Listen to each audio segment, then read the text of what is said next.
सृष्टि के रचनाकार परमात्मा अकाल पुरख महाकाल के चरणों में यानी अकाल पुरख के चरणों में बारंबार मेरी नमस्कार। सृष्टि के मालिक गुरु परंपरा गुरु पद और सभी गुरुओं के चरणों में यानी सृष्टि के मालिकों गुरुओं के चरणों में बारंबार मेरी नमस्कार।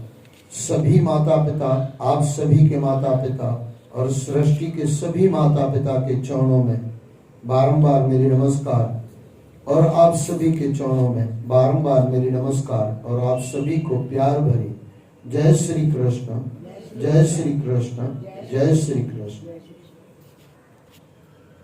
ईश्वर की और गुरुओं की परम असीम कृपा से हम सत्संग में जुड़ रहे हैं। आइए जुड़ने से पहले गुरुओं के चरणों में प्रार्थना करें। हम जीवन में सफल हैं, जीवन को सफल करें। इसी प्रार्थना के साथ भागवत में प्रवेश करें, सत्संग में प्रवेश करें। फिर से एक बार जय श्री कृष्ण, जय श्री कृष्ण, जय श्री कृष्ण। श्रीमद् भागवत पुराण और 9वें सिकंद के अंदर 22वां अध्याय 22वां पांचाल, कौरव और मगध देशीय राजाओं का वर्णन। श्री सुखदेव जी ने कहा, परीक्षित देवोदास का पुत्र मैत्रेय था। उसके 4 पुत्र चवन, सुदास, सहदेव और सोमक। सोमक के 100 पुत्र हुए। उनमें सबसे बड़ा जंतु और सबसे छोटा पुष्यत था। पुष्यत के पुत्र द्रुपद हुए। द्रुपद के द्रौपदी नामक पुत्री और दुष्टदुमन नामक पुत्र हुआ। दुष्टदुमन का पुत्र था दुष्ट केतु। ये सभी नरपति पांचाल कहलाए। अजमीड का दूसरा पुत्र वृक्ष था। उसका पुत्र स्वर्ण था।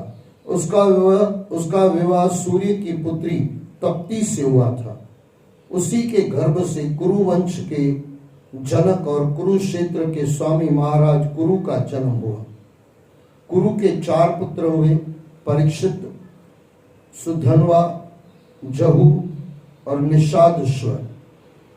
सुधन्वा से सुहोत्र, उससे चवन, उससे कुर्ति, उससे उपरिचर वसु, उससे भ्रुद्रवथ आदि पुत्र उत्पन्न हुए। उनमें बृहद्रथ, कुशुम्भ, मत्स्य,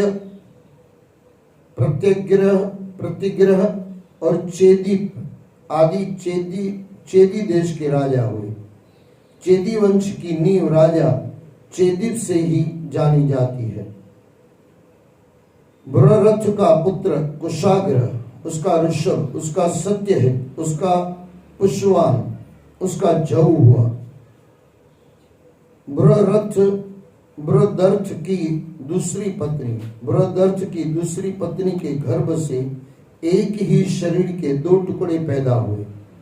उन्हें उसकी माता ने महल से बाहर फेंकवा दिया। तब जरा नाम की एक राक्षसी ने उन दोनों टुकड़ों को आपस में जोड़कर कहा, जियो पुत्र। ऐसे कहते ही वह बालक जीवित हो उठा।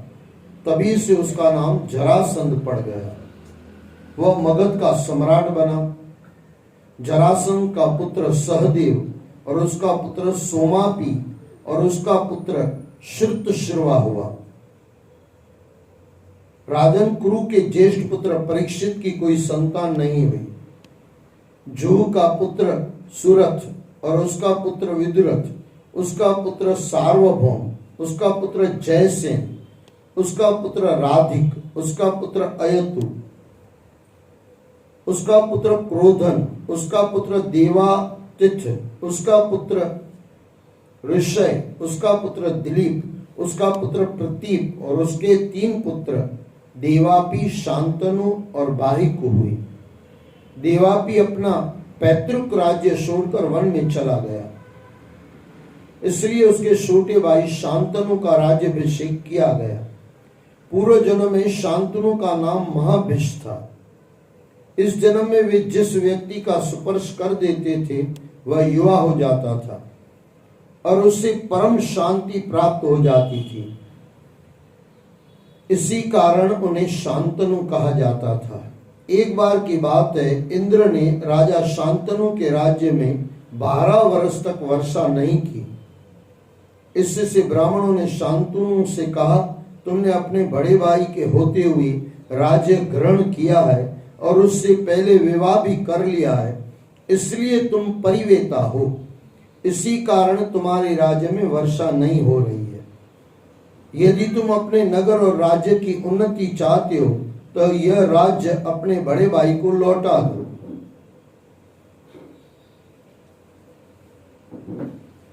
उनकी बात सुनकर शांतनु वन में गए और अपने बड़े भाई देवापी से राज्य स्वीकार करने के लिए कहा, परंतु देवापी ने गृहस्थ आश्रम स्वीकार नहीं किया और न राज्य लेने में ही रुचि दिखाई।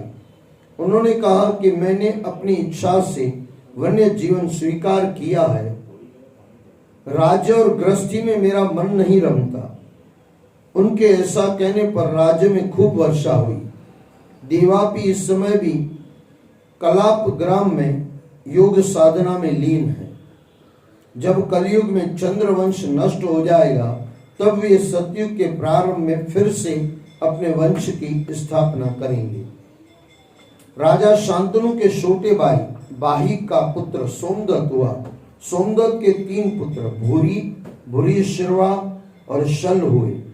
शांतनु ने दासराज की कन्या सत्यवती से विवाह करने से पूर्व गंगा से विवाह किया था। उससे उन्हें अखंड ब्रह्मचारी भीष्म देवव्रत की प्राप्ति हुई थी। भीष्म समस्त धर्मज्ञों के सिरमौर भगवान श्री कृष्ण के परम भक्त और परम ज्ञानी थे। वे संसार के समस्त वीरों में अग्रणीय नेता थे।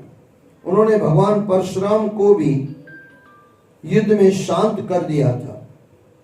शांतनु ने दासराज की कन्या सत्यवती से 2 पुत्र चित्रागंध और विचित्र वीर्य को प्राप्त किया था। परंतु चित्रागंध को उसी के नामधारी एक गंधर्व ने युद्ध में पराजित करके मार डाला। इसी दासराज की कन्या सत्यवती ने उसके कौमार्य काल में पराशर ऋषि ने मेरे पिता श्री कृष्ण देवपायन व्यास जी को जन्म दिया। उन्होंने वेदों का सार तत्व लेकर महान पुराणों की रचना की। अब देखो यहाँ पे थोड़ा समझना है।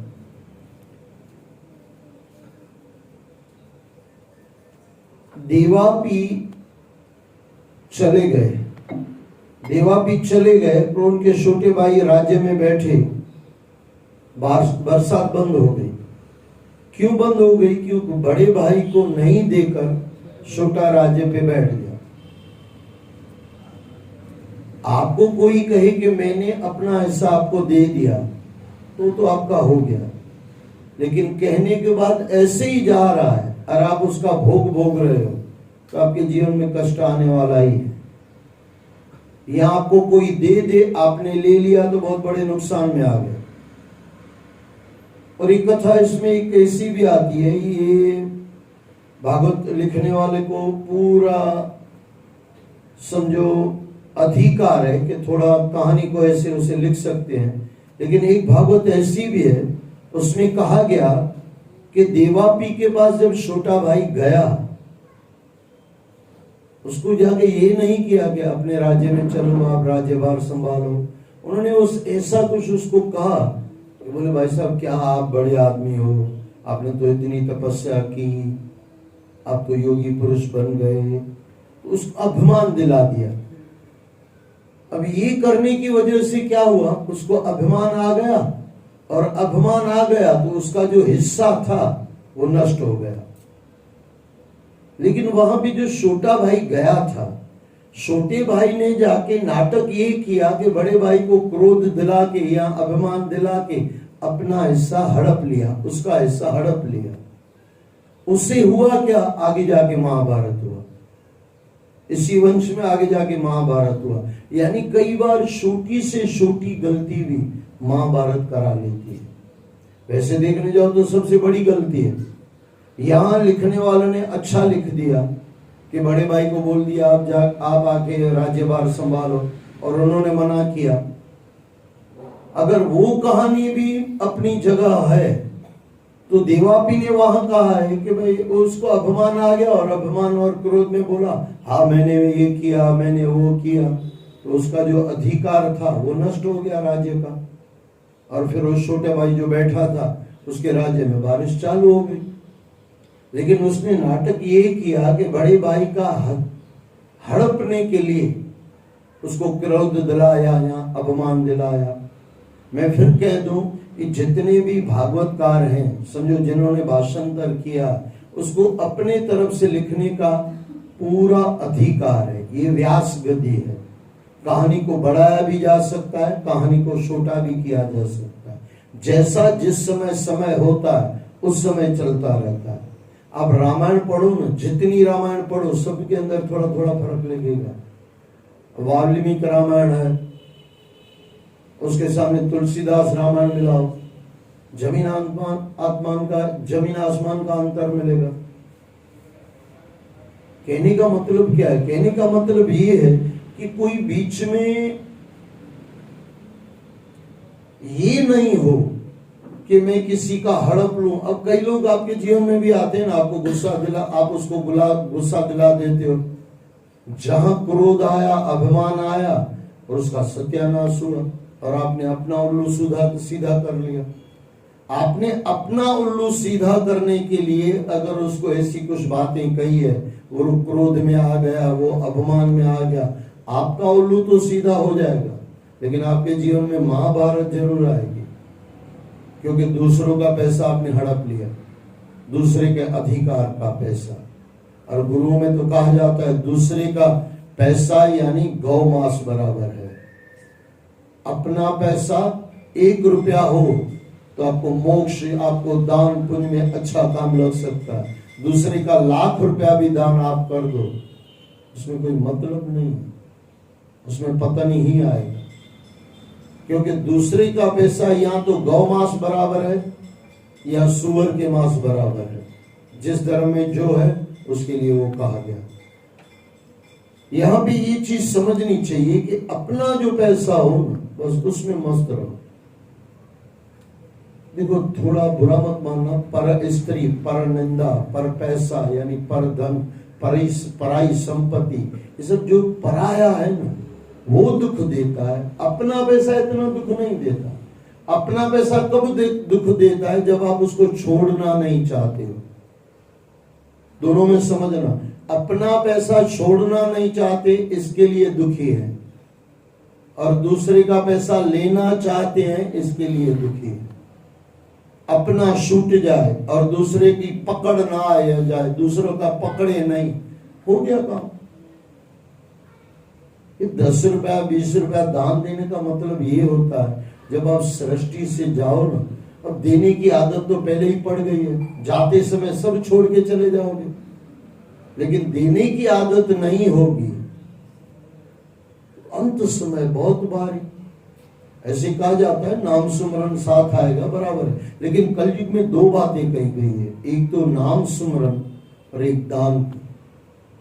दान पुण्य से ये होगा जब हम जहां से जाएंगे ना तो सब मजे से छोड़ के जा सकते हैं। जिसने जीवन में समझो 1 रुपया दान नहीं किया है और दान में उसकी इच्छाएं भी नहीं है, दान देना भी नहीं चाहता, ये मरते समय पूरा का पूरा घर बार परिवार अपने बच्चों को कैसे देगा? अच्छा, उसके अंदर भी कई बार ये हो जाता है कि समझो बच्चे, भगवान न करे नालायक हो, भगवान करे ऐसा न हो। हम ऐसे कहते ना, कई बार माँ बाप को मैंने सुना बोले मैं मर जाऊंगा, तेरा होगा क्या, पैसों का क्या करेगा तू, कैसे संभालेगा पैसा। लेकिन अगर ये बचपन यानी जैसे बच्चा बड़ा हुआ और आपने उसको सब जवाबदारियां दे दी, जाते समय मजे से जा सकते हैं कि नहीं? और एक बात याद रख लो, आप जीते जी संसार से मुक्ति पा लो, आप मुक्ति पा लो, इसको मोक्ष कहा गया है। मोक्ष यानी क्या? आप अपनी इच्छाओं को पूर्ण कर लो। आप बोलोगे इच्छाएं तो बहुत है, हाँ तो कम करते जाओ ना, धीरे धीरे कम करते जाओ, चाबियां सौंपते जाओ। और मैंने काफी बार आपको कहा, एक संत कोई कह रहा था कि अपने बहुओं को चाबी दे दो। 9 दिन की कथा थी, दूसरे तीसरे दिन वो बहू माँ सांस आई, बोले बाबा जी हमने चाबियां दे दी, 3 सांस है, तीनों बहुओं को चाबियां दे दी। अच्छी बात है, लेकिन बहुएं भी वहीं बैठी थी। वो उठी, बोले बाबा जी चाबी दिए, वो तिजोरी में लगती बगती कुछ नहीं, चाबियां दूसरी दी, तिजोरी दूसरी है। और बाबा जी किस अर्थ में कह रहे हैं, आप कौन सा अर्थ निकाल रहे हो? क्योंकि बाबा जी ने कहा चाबियां दे दो, बाबा जी ने ऐसे थोड़ी कहा कि सही वाली चाबियां दे दो। फिर वो सासों ने बोले बाबा जी आपने कल क्या बोला, परसों क्या बोला था? यही बोला था ना चाबियां दे दो। आपने ये थोड़ी बोला था कि उसी वाली ताले की उसी वाली चाबी दे दो। वो आपको क्लियर करना चाहिए ना। अब इसको कहां से सुख मिलेगा भाई? अब ये जाते हुए भी अगर चाबियां दे भी जाएगी, मरते दम भी तो डुप्लीकेट चाबी दे जाएगी ना। या डुप्लीकेट ताला होगा या डुप्लीकेट चाबी होगी, दोनों में से कुछ भी होगा। ये जीवन का सुख का विषय नहीं है। सुख कहां से आता है? मैंने काफी बार मेरे प्यारे श्लोकों में से 5-7 श्लोक है ना मेरे दिल में बसे हुए हैं। चाह गई चिंता मिटी मनवा बेपरवाह, जिसको कुछ न चाहिए शाहों का शाह। लेकिन इसमें थोड़ा मैं जोड़ना चाहता हूं, जिससे किसी को कुछ नहीं चाहिए, किसी से नहीं चाहिए। और कुछ नहीं चाहिए यानी कुछ नहीं, फिर उसमें चाय पानी भी नहीं आता है। अब बोलोगे चलो हमने सब छोड़ दिया, लेकिन एक कप चाय की इच्छा रखेंगे नहीं। अब बोलोगे चाय के बगैर कैसा जिएंगे? वहां पे कहा गया जिसका कोई नहीं उसका तो खुदा है यार। मैंने बीच में एक कहानी कही थी आपको, मैं फिर से दोहरा दूं। सिंधी परिवार, हमारे बगल में वीर सावरकर है। वीर सावरकर मोदी महाराज का बनाया हुआ है, प्राइम मिनिस्टर मोदी का बनाया हुआ है। वहां पे एक घर आके रहा, बेटा और माँ लगभग 80 वर्ष की बुढ़ी। जहां पहले रहते थे वहां अपना घर था, लेकिन वहां पे कुछ ऐसे संजोग आए, वहां रह नहीं पाए। तो ये माँ बेटा शादी किया हुआ है, लेकिन अभी भी उसका केस चलता है। माँ तो वो मर गई, लेकिन वो वीर सावरकर में रहने आए। बच्चा बार बार सोच रहा था कि खाना कैसे बनाएंगे, क्या होगा, बार बार सोच रहा था। नया घर लिया हुआ है भाड़े पे, आके साफ सफाई करने लगे। सामने एक माता खाना बनाती थी, आके उसके साथ बैठी, माता के साथ। कौन सी? वो जो सिंधी माता थी, और वो सामने गुजराती, कोई लेना न देना। सामने अभी तो पड़ोसी बने भी नहीं है, अभी तो रहने भी नहीं आए, साफ सफाई कर रहे थे कि कल परसों से आएंगे। माँ बेटे दोनों आए हुए थे, साफ सफाई चल रही थी। वो सामने वाली माता इसके साथ मिलने आई। और ऐसे कहा जाता है ना कि भाई दुनिया का 8वां अजूबा क्या पता है? 2 माताएं आपस में बैठी हो और 3 घंटे मौन हो, ये सबसे बड़ा 8वां अजूबा। हो ही नहीं सकता, माताएं कैसे चुप रहेगी? और मैं तो कहता हूँ माताएं चुप रहेगी तो दुनिया नहीं चलेगी भाई। हकीकत है, सही बात, कुछ सच्चाइयां भी है। अब ये वहां पे आके बैठी, दोनों में आपस में बातचीत हुई, क्या हुआ, कैसा है। 10 मिनट के अंदर पूरा पता चल गया कि ये बुढ़ी माता 80 बरस की खुद रोटी करेगी। अब ये भी लगभग 65-37 बरस की वो भी होगी सामने वाली, लेकिन ये टिफिन बनाती थी। उसने वो जो बेटा उसका सफाई कर रहा था ना, उसको बोले इधर। बोले मुझे पता है, तेरी माँ ने बताया कि तेरा केस चल रहा है और तेरी बीवी के साथ ये डाइवोर्स का केस चल रहा है। एक बात सुन बेटे, जितने वर्षों मैं जिंदा रहूंगी उतने वर्षों तक, और जब तक ये तेरा घर यहाँ पे तुम लोग रह रहे हो, ये घर छोड़ के गए तो मेरी कोई जवाबदारी नहीं है।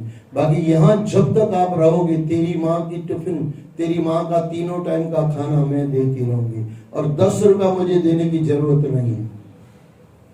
3 टाइम चाय या 2 टाइम चाय, 3 टाइम का खाना मेरी तरफ से फ्री। तुझे खाना हो तो पैसा खा के आ जाना, ये पैसा दे के टिफिन ले जाना। तेरी माँ को मैं देने आऊंगी और बर्तन मांजने की भी जरूरत नहीं है, वो भी मैं झूठा ही ले जाऊंगी। इसको तुम क्या कहोगे भाई, क्या कहोगे आप? जहां कौरा के साइयां मार सके ना कोई, बाल न बाका कर सके जो जग बहरी हो। चाय आप छोड़ दोगे, बहू से लेना छोड़, यानी छोड़नी नहीं है, मिल जाए तो पी लेनी है, नहीं मिले तो रोना नहीं है। जीवन इतना समझ आ जाए ना, जो मिल जाए वो दूध सम, जो सीना शानी में ले लिया ना, जो छपट के लिया ना, वो खून बराबर। इसी भी सी बात, मांगने से मिल जाए वो दूध पानी हो गया, और मांगने से पहले मिल जाए अपने इच्छा से वो दूध हो गया, और जो छीन के किसी का ले लिया ना, वो खून हो गया। बस इतना है। क्या किसी से मांगना भाई साहब? जिसने आपको जन्म दिया है, आपको खाना देने वाला ही है। नहीं देने वाला होता तो आपको और मुझे दांत नहीं होता। परमात्मा ने दांत दिया है तो खाने का भी देगा। अच्छा, बुढ़ापे में दांत ले लेता है, उसका मतलब थोड़ा खाओ और अच्छा जी लो। लेकिन आजकल क्या है, नए डॉक्टर भी नए मस्त आ गए हैं, नया चौथा बिठा के 32 दांत हमसे भी चमकने वाले, सटासट भाई। अच्छा, फिर अगर बच्चे हो कुछ आज्ञाकारी हुए, यहाँ तो मैं बोल रहा हूँ अच्छे बच्चे नहीं होने चाहिए। ये मामले में 1 लाख का बच्चे, माँ बाप का दांत फिट करवा दिया, टका वो पाँव वड़ा खा रहा है, ये खा रहा है। मेरे परिवार में था, मेरे मामा जी कहते थे, बोले भाई इंद्र ये पाँव वड़ा खाई करे, पेट में गड़बड़ थी। माचा मामा वो पेट भी कटाए करे, 9 में जाए सके ना, मगज मारी छुट्टी। पेट नया कहाँ से लाओगे भाई साहब? दांत नहीं ला सकते हो, नहीं खा सकते थे, दांतों से खा के पेट कहाँ से पचेगा भाई साहब? पेट में कहाँ से पचेगा? भगवान कृष्ण ने गीता में मस्त कहा, बोले अन्न में पचाता हूँ। जैसे जैसे आप बुढ़े होते जाओ ना, दांत निकलते जाए ना, वैसे वैसे आपका खाना भी हल्का होना चाहिए, लेकिन हल्का भी अक्ल से होना चाहिए। एक डॉक्टर के पास एक माता जी गई, बोले बाबा ये तकलीफ है। बोले बेटे हल्का खाना खाओ। दूसरे तीसरे दिन वापस बीमार पड़ी। बोले बेटे मैंने तुझे कहा था हल्का। बोले यार नायलॉन खमन खाया है, वो वाला खाया नहीं है। नायलॉन हल्का होता है ना, बोले देख लो। बोले हल्का खाया है, ये हल्का नहीं। अच्छा, इसको थोड़ा मजाक में बोलते हैं हल्का, आओ हल्को नहीं थी जा। हल्का यानी अगर गुजराती भाषा बोलो ना, तो लोअर कास्ट का जो जात पे हम नहीं जाते, लेकिन जो हल्की बातें करता है ना, फालतू बातें, उसको हल्का आदमी कहा गया। तो डॉक्टर ने बोला हल्का साहब आओ हल्को नहीं खाओ, भारी पड़ी जैसे। कहने का मतलब समझना, जीवन जो परमात्मा ने दिया है ना, उसको सोच समझ के चला। ये बहुत कीमती है भाई, बहुत कीमती है। 84 लाख योनियों में सबसे कोई बेस्ट हो तो मनुष्य जन्म है।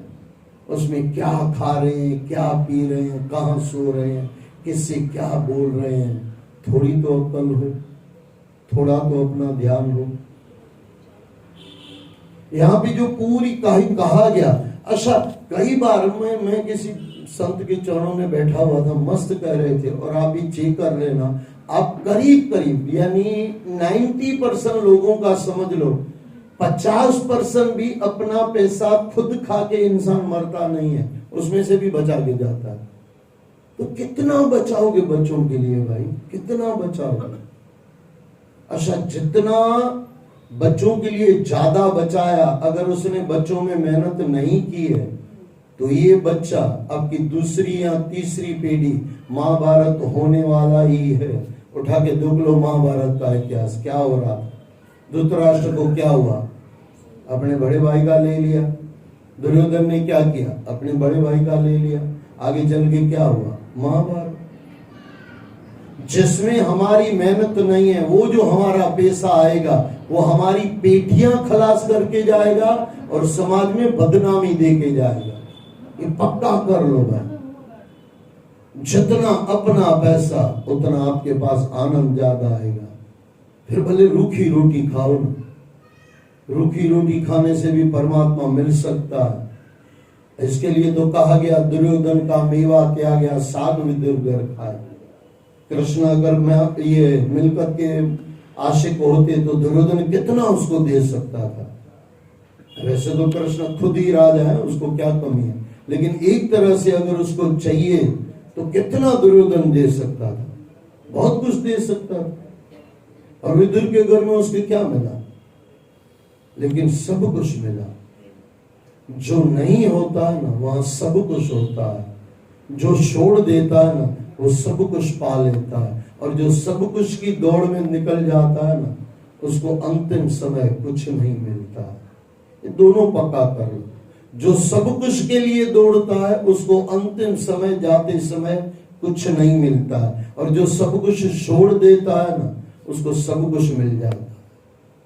जीवन बहुत जटिल है, इसको समझना पड़ेगा। इसको गुरुओं के चरणों में, परमात्मा के चरणों में जब तक बैठ के समझेंगे नहीं ना तब तक जीवन समझ में नहीं आएगा। फिर मैं आपको दोहरा दूं, आपके जीवन में जो भी घटनाएं घटती है सब स्वीकार करते जाओ। कभी दुख, कभी धूप, कभी शाम। हमारे प्रदीप ने मस्त गाना गाया है, हमने जग की अजब तस्वीर देखी, एक हंसता है 10 रोते हैं। गजब नहीं है? कुत्ता अपने लिए नहीं रोता है कि मुझे ये नहीं मिला। कभी कुत्ता रोते हुए देखा क्या? हाँ, किसी कुत्ते ने काट खाया वो बात अलग है, बाकी कभी कुत्ता रोया क्या? अरे इतनी चींटी, उसकी हमारे सामने औकात क्या है, लेकिन चींटी मजे में है भाई साहब। इंसान को अरबों है, खरबों है, अपना परिवार है, अपना घर है, लेकिन फिर भी इंसान दुखी। इसको समझदार कहें कि बेवकूफ कहें? ग्रंथों में दोनों बातें आती है, याद रख लेना। कई लोग कहते हैं कि भाई सबसे बेस्ट मनुष्य जन्म। हकीकत है, समझ जाओ तो सबसे बेस्ट में बेस्ट मनुष्य जन्म। अगर न समझी आए, ना समझी आए, अज्ञानी ही रहे तो बेवकूफ से बेवकूफ भी इंसान। ये दोनों बातें चलती है। समझ गए, ज्ञान समझ गए, समझ आ गई कि दुनिया के क्या नाटक है, समझ गए तो आपके जैसा समझदार 84 लाख योनियों में कोई नहीं। लेकिन ना समझी आ गई तो हमसे तो चींटी मजा कर रही है, हम दुखी हैं भाई। मजा नहीं करती चींटी। चींटी तो कभी किसी ग्रंथ में मैंने नहीं सुना कि भाई भगवान को कहा भगवान छो क्यों जन्म दिया, मैं तो दुखी हूं। चींटी का मैंने तो नहीं सुना। इंसान का तो कितनी बार सुना, अल्लाह छो असाई दुखी आए हूं। ये डायलॉग तो ज्यादातर सब लोग बोलते हैं। अरे भगवान ने 2 पैर दिए, 2 कम कर दिए, पशु जैसा नहीं बनाया, चींटी जैसा नहीं बना। चींटी का जीवन क्या है? अभी चलते चलते आप 25 चींटियां मार डालोगे। इतने से जीवन के अंदर चींटी कितना मजा करके जाती है भाई। चींटी मजे से चल रही है, हमारे पैरों में है फिर भी चींटी मजे से चल रहा है। मकोड़ा हमारे पैरों में चल रहा है, मजे से चल रहा है। पता नहीं कब उसका जीवन पूरा हो जाए। अरे इतना छोटा कुआ बोलते हैं ना, उंदर, चूहा, उंदर, कुआ असा सिंधी में चौना है, लेकिन वो भी कितना मजे से दौड़ता है। अब कभी उसको देखो कितना मजे से दौड़ता है।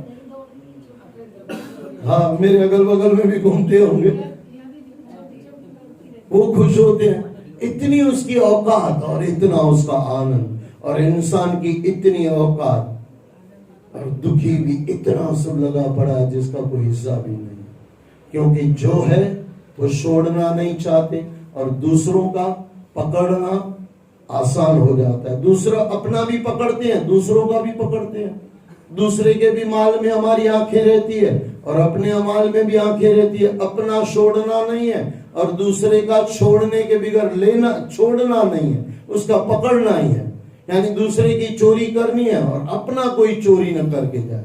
वो इसी कहानी आती है, बोले एक आदमी मंदिर में गया तो उसको ज्यादा लेने की आदत थी। प्रसाद मिलता है तो एक हाथ ऐसे किया, सब उसको मिल गया प्रसाद। अब उसको लगा दूसरे वाला हाथ ऐसा कर दो, ऐसे कर दिया। अब यहाँ आते आते वो समझो प्रसाद पूरा हो गया। प्रसाद पूरा हो गया, सबने बोला भाई चलो चलो माफ करो भाई, प्रसाद पूरा। उसने सोचा कोई बात नहीं, ठीक पीछे तो है ना, और पीछे देखा तो पीछे वाला कुत्ता खा के चला गया। बस यही हमारा जीवन है। हम जमा करके रखते जाते हैं, रखते जाते हैं, रखते जाते हैं, फिर आगे चलता है तो सब बच्चे खा गए, और यहाँ जो जमा करने आए थे वो वहां पे वो खलास हो गया, उन्होंने अपना ले लिया, यहाँ से मिला नहीं, और जो जमा किया था वो बच्चे खा गए।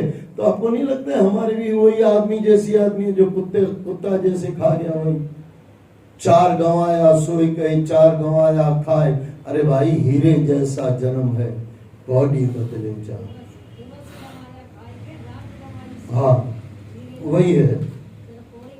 हाँ परीक्षित, मैंने उन्हीं से इस श्रीमद् भागवत पुराण का पूर्ण रूप से अध्ययन किया था। परीक्षित, मैंने उन्हीं से श्रीमद् भागवत महापुराण का पूर्ण रूप से अध्ययन किया था। यह पुराण वास्तव में अत्यंत गोपनीय और रहस्यमय है। उन्होंने मुझे ही इसका योग्य अधिकारी मानकर अध्ययन कराया था। राजन, शांतनु के दूसरे पुत्र विचित्र वीर्य ने काशीराज की कन्या अंबिका और अंबालिका से विवाह किया था। भीष्म जी उन दोनों को स्वयंवर से हरण कर लाए थे। विचित्र वीर्य अपनी दोनों पत्नियों के साथ भोग विलास में इतना अधिक डूब गया था कि उसे राज्य क्षमा यानी रोग यानी टीबी हो गया था। एक दिन निसंतान ही उसकी मृत्यु हो गई। तब माता सत्यवती के कहने पर मेरे पिता व्यास जी ने अपने भाई की स्त्रियों अंबिका से धृतराष्ट्र और अंबालिका से पांडु 2 पुत्र उत्पन्न किए। उनकी दासी से उन्होंने तीसरा पुत्र विदुर पैदा किया। विदुर जी मेरे पिता के सभी प्रधान गुण विद्यमान थे। विदुर जी में मेरे पिता के सभी प्रधान गुण विद्यमान थे। वे महात्मा की श्रेणी में जाने गए। परीक्षित, धृतराष्ट्र जन्मांध थे। उनकी पत्नी गांधारी थी। अभी यहाँ पे भी थोड़ा समझना, अंधा है लेकिन पैसे लेने में अंधा नहीं है। पैसा कहीं का भी चाहिए, या मेरी भाषा में कहो कि धृतराष्ट्र अंधा था, ये तो ग्रंथ बताते हैं, लेकिन पैसे लेने में भी अंधा था। भाई का हो तो भी चलेगा, इधर का हो तो भी चलेगा, फोकट का पैसा हो उसको कहते हैं धृतराष्ट्र। धृतराष्ट्र यानी जो लुच्चाई से लिया गया हो उसको कहते हैं धृतराष्ट्र। और वहां का कौन है? युधिष्ठिर। जो अपना है वो अपना है। अच्छा, जो अपना है वो आप भी ले सकते हो, मेरा है वो भी आप ले सकते हो। ये युधिष्ठिर महाराज। धृतराष्ट्र यानी मेरा तो मेरा, तेरा भी मेरा, ये धृतराष्ट्र। यहाँ थोड़ा आगे बढ़ जाए तो बड़े मियाँ छोटे मियाँ सुभान अल्लाह, उसको अगर थोड़ा सुधार के कहना हो ना तो धृतराष्ट्र कहते थे यानी तेरा वो मेरा। अच्छा, मेरा तो मेरा, तेरा भी मेरा। अच्छा, दुर्योधन कहते थे तेरा मेरा सब छोड़ो, सब मेरा ही है, तू है कौन भाई? बस ये युधिष्ठिर, ये दुर्योधन। आप जितने पाप में आगे बढ़ गए हो ना, आपका बेटा 99% उससे 2 कदम आगे ही जाएगा। अगर आप पुण्य में आगे हो तो आपका बेटा, आपका परिवार 2 कदम उसमें भी आगे जाएगा। आपके पास अच्छा है तो आपके बेटे के पास और अच्छा है, इससे भी अच्छा है। आपके पास बुरा है तो आपका बेटा आपसे भी बुरा है, क्योंकि आपका बेटा है, ये याद रख लेना। और ये समझ में आ जाए तो आनंद आ जाए। अब यहाँ पे धृतराष्ट्र और फिर वो गांधारी ऐसे देखने का क्या बीच में क्या क्या कहे। गांधारी एक चीज है, पतिव्रता नारी मस्त है, लेकिन सुमाता बराबर नहीं है। उसको दोनों संभालना चाहिए। अब ये पति महोदय अंधे हैं, इसको कुछ नहीं दिखाई देता, तो इसको पति को भी चलाना चाहिए और अपने परिवार बेटों को भी बराबर चलाना चाहिए। इसने अपनी पट्टी बांध ली, अब ये अपनी पट्टी बांध लेगी तो दुर्योधन का होगा क्या? और उसमें तीसरी गलती क्या की गई? शकुनी महाराज को घर में बिठाया गया, यानी लुच्चाई को घर में बिठाया गया। अब ये लुच्चे को जो वो दुर्योधन का साथ मिलेगा और ऊपर से संतान है उसकी धृतराष्ट्र की, तो होगा क्या? तीनों मिल गए, ऊपर से खून में परेशानी, यानी जो मैं आपको बताना चाहता हूँ आप समझ रहे हो। अच्छा, संग है शकुनी का, और माता ने भी अपनी आंखें बंद कर दी। और ये सब दरवाजे सीखने के बंद हो गए तो कौन सिखाएगा? और वहां पे पूरी कुंती है, कुंती है अपने बच्चों को कहाँ पहुंचा के लाई? माताओं के ऊपर बहुत बड़ा कहा गया है कि धर्म अगर बचेगा तो माताओं की वजह से। उनकी पत्नी गांधारी थी, उनसे 100 पुत्र हुए, उनमें से बड़ा दुर्योधन था। उनकी एक कन्या दुश्शला भी थी। इसके अलावा एक वैश्य की पत्नी के गर्भ से उन्होंने युयुत्सु नामक पुत्र उत्पन्न किया था। ये सभी कौरव कहलाए। पांडु की पत्नी का नाम कुंती था। अगर मुझे कहो ना पांडव इतने अच्छे क्यों है? क्योंकि माँ है कुंती, ये याद रख लेना। अब ऐसा मत कहना कि पांडु खराब थे, ये गलत अर्थ मत लेना। अच्छा, पांडु छोड़ के चले गए, जो छोड़ जाता है वो पांडव हो जाता है। अच्छा, आगे चल के भी जब लड़ाई आई, दुर्योधन क्या कह रहा था? मुझे कुछ नहीं चाहिए, मुझे छोड़ के जाना है। अपने पिता की अंश है ना, तो उसके मन में भी था ये भले मैं छोड़ दूं, मुझे झगड़ा वगड़ा नहीं चाहिए। अच्छा, दुर्योधन क्या कहता है? अर्जुन कहता है सब छोड़ के चला जाऊं, दुर्योधन कहता है एक सुई बराबर भी जगह नहीं दूंगा, क्योंकि धृतराष्ट्र पिता और गांधारी माता है, और यहाँ पे अर्जुन की कुंती माता है। अच्छा, फिर पत्नी का साथ भी मिल गया, द्रौपदी। बहुत बड़ा फर्क होता है। आपके साथ अगल बगल में क्या आपने रखा हुआ है? दुर्योधन के साथ दोस्ती है कि किसके साथ दोस्ती है? वो दुर्योधन यानी लेडीज भी दुर्योधन ही होगी ना, ऐसे थोड़ी खाली लेडीज दुर्योधन उसमें ही होता है। दुर्योधन के स्वभाव वाली जो स्त्री है वो दुर्योधन ही कहो, दुर्योधन नहीं तो दुर्योधन ही कहो। रावण थोड़ी रावणी भी आती है ना, कहीं रावण होता है कहीं रावणी होती है। आपकी दोस्ती किसके साथ है? और कोई दोस्ती करने के लिए मिले न मिले, गुरुओं से दोस्ती कर लेना, गुरुओं के चरणों में बैठ जाना। पत्नी का नाम कुंती था। किंतय ऋषि के शापवश पांडु अपनी स्त्री के साथ सहवास नहीं कर सकते थे। वे सहवास करते तो तत्काल उनकी मृत्यु हो जाती। महर्षि दुर्वासा ने कुंती को उसके कौमार्य काल में देवताओं के आह्वान का एक सिद्धांत मंत्र दिया था, एक सिद्ध मंत्र दिया था। उसी मंत्र के प्रभाव से कौमार्य काल में कुंती ने भगवान सूर्य देव का आह्वान करके उससे कर्ण को जन्म दिया था। लोक लाज के भय से उन्होंने उसे जल में बहा दिया। उसके बाद धृतराष्ट्र के सारथी ने जलधारा से निकाला और अपनी पत्नी राधा को पालने के लिए दे दिया। कर्ण सूत पुत्र कहलाया और बाद में दुर्योधन की मित्रता की वजह से अंग देश का राजा बना। राजन, कुंती ने धर्म राजा का आह्वान करके उनसे युधिष्ठिर को, वायुदेव का आह्वान करके भीम को और इंद्र का आह्वान करके अर्जुन को जन्म दिया। महाराज पांडु की दूसरी पत्नी का नाम माद्री था। माधवी है वैसे, ये माद्री भी। उसने कुंती के कहने पर अश्विनी कुमारों का आह्वान किया और उससे नकुल और सहदेव प्राप्त हुए। ये पांचों भाई पांडव कहलाए। ये सभी बड़े धनुर्धारी और तुम्हारे पितामह थे। राजन, युधिष्ठिर के पुत्र का नाम प्रतिविंध्य था। भीमसेन के पुत्र का नाम ऋतुसेन था। भीम का उसकी असुर पत्नी हिडंबा से घटोत्कच नाम का भी एक पुत्र था। अर्जुन का नाम श्रुतकीर्ति, अर्जुन का पुत्र श्रुतकीर्ति और नकुल का शातनिक और सहदेव का श्रुतकर्मा था। ये सभी द्रौपदी के द्वारा उत्पन्न पुत्र थे। इसके अतिरिक्त युधिष्ठिर की पौरवी नाम की पत्नी से देवक नाम का पुत्र भी था। भीमसेन की तीसरी पत्नी काली से सर्वगत नाम का एक पुत्र था और अर्जुन का श्री कृष्ण और बलदेव जी की बहन से सुभद्रा से अभिमन्यु अर्थात तुम्हारे पिता का जन्म हुआ। अर्जुन ने नागकन्या उल्लपी से इरावान और मणिपुर की राजकुमारी के गर्भ से